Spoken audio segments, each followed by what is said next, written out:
Assalamualaikum warahmatullahi wabarakatuh.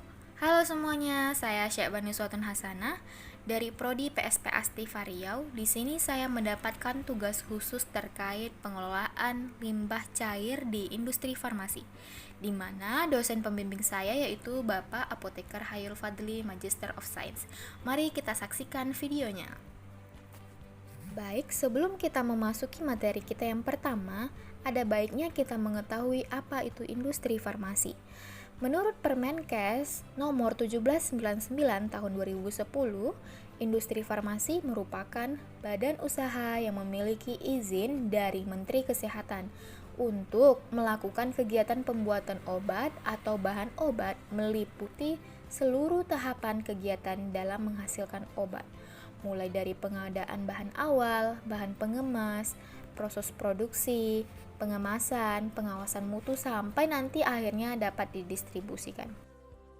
Seperti yang kita tahu, industri farmasi memiliki peran strategis dalam pengadaan obat-obatan, yaitu dalam rangka peningkatan pelayanan kesehatan kepada masyarakat.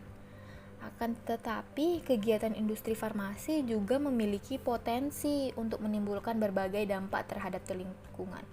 Nah, salah satu faktor yang dapat menimbulkan dampak terhadap lingkungan itu adalah dari limbah.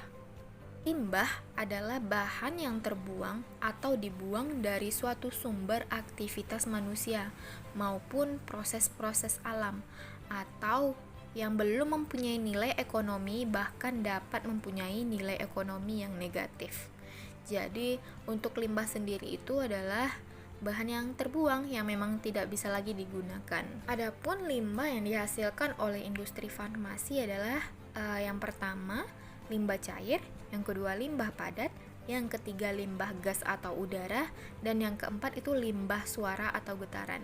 Nah, pada video kali ini yang kita akan bahas itu adalah proses bagaimana pengolahan limbah cair di industri farmasi sehingga nantinya tidak akan membahayakan bagi lingkungan sekitar, di mana penanganan limbah cair yang tidak benar itu akan dapat membahayakan masyarakat karena dapat mencemari aliran sungai.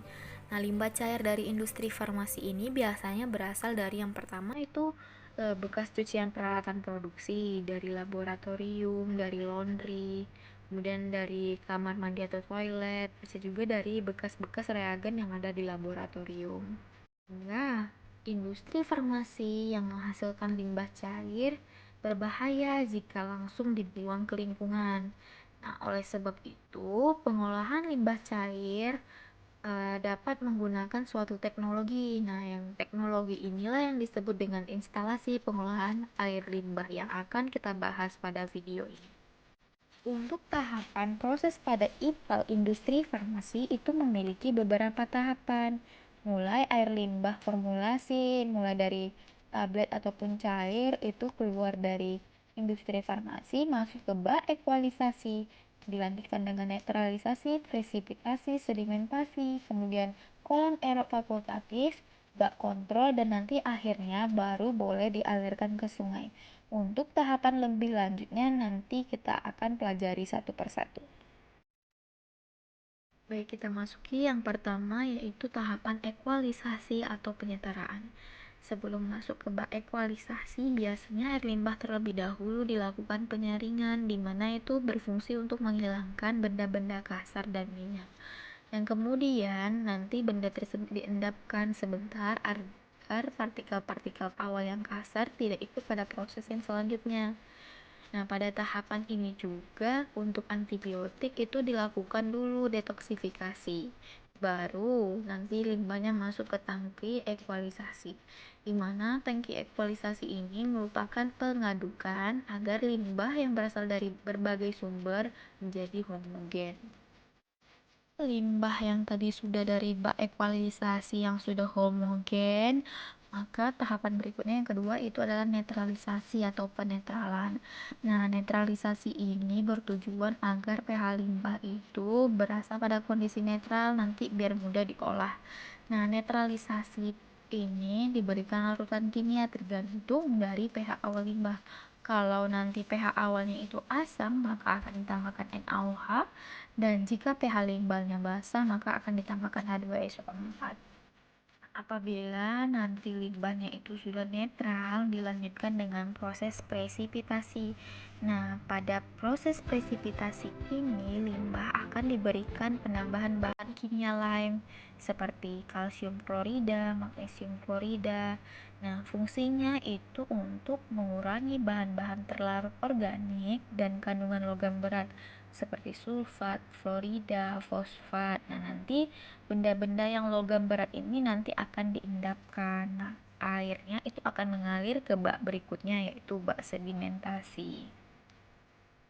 Tahapan sedimentasi. Nah, nanti tahapan sedimentasi itu atau pengendapan. Nah, pengendapan ini nanti air limbahnya didiamkan dulu minimal 8 jam. Nanti airnya memang benar-benar terpisah dari lumpurnya.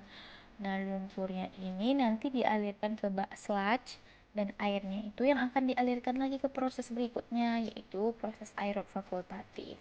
Nah, yang bak sludge ini, yang lumpur-lumpur itu nanti ada perbedaan tentang pengolahan limbahnya, karena itu bukan dari limbah cair lagi, tapi limbah padat. Berikutnya, setelah dilakukan pengendapan, nanti ada proses aerob fakultatif. Nah, pada proses aerasi ini, kolam itu akan diberikan mikroorganisme untuk merombak limbah tersebut. Nah, merombak bahan organik dalam air limbah menjadi bahan yang lebih sederhana yang nantinya tidak berbahaya bagi lingkungan. Nanti itu ada aerator-aerator untuk membuat fungsi gelembung-gelembung udaranya, karena biasanya mikroorganismenya itu membutuhkan oksigen untuk merombak dari bahan organiknya. Yang terakhir itu masuk ke bak kontrol air limbah yang sudah melalui tahap-tahapan tadi, itu baru terakhirnya melalui bak kontrol, di mana bak kontrol ini berfungsi sebagai pengecekan kualitas limbah sebelum dibuang ke sungai, dan ini meyakinkan bahwa memang limbah ini benar-benar sudah memenuhi mutu dari kualitas limbah untuk dialirkan dan tidak membahayakan lingkungan. Dari bak kontrol ini nanti airnya dialirkan ke kolam penampung yang berisi ikan. Nah, ikan di sinilah yang nanti berdasarkan indikator biologis. Kalau misalnya ikannya mati, berarti mutu dari air limbahnya belum pantas untuk dialirkan ke sungai. Tapi kalau misalnya ikannya dilalui air limbahnya terus ikannya hidup, makanya nanti itu memang bisa dialirkan ke sungai. Karena kenapa penggunaan ikan emas ini? Karena ikan emas ini memang salah satu makhluk hidup yang sensitif terhadap terjadinya perubahan lingkungan. Begitu. Pada setiap proses dari limbah cair itu kan tadi ada sedimentasi atau sludge. Nah, yang sludge atau lumpur ini yang terbentuk dari pengolahan limbah nanti itu akan disimpan dalam wadah atau drum. Nanti dikategorikan sebagai limbah B3. Nah, untuk pengelolaan limbah B3 itu biasanya penyimpanan limbah B3 ini diizinkan tidak lebih dari 90 hari, dan penanganannya selanjutnya dapat diserahkan kepada perusahaan lain atau pihak ketiga yang memiliki izin untuk pengangkutan, pengolahan, dan pemusnahannya. Tadi video saya terkait pengolahan air limbah di industri farmasi. Semoga bermanfaat. Lebih dan kurang saya mohon maaf. Assalamualaikum warahmatullahi wabarakatuh.